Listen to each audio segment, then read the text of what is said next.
Labdien visiem, un tīpaši liels sveiciens Skorpioniem, un šis ir jūsu horoskops šim 2024.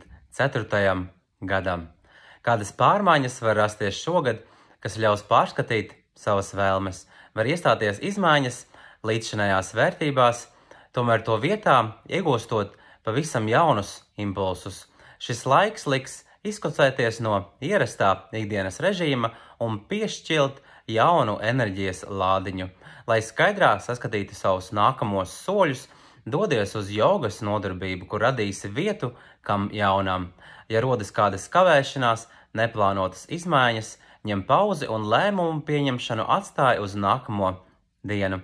Pārmaiņas dzīvē liek apstāties un piedomāt, vai ej pareizā virzienā.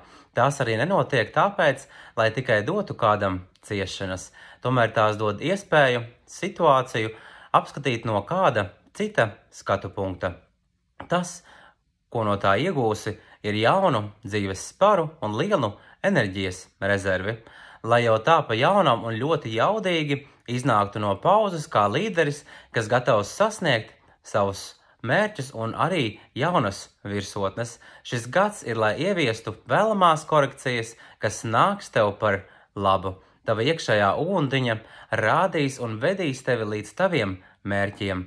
Katrā situācijā arī raugies, ko no tās iegūsi sev. Bieži vien ir ļoti vērtīgi resursi atrodami. Atbilde ir vien tepat blakām, tikai sniedzies tai pretī.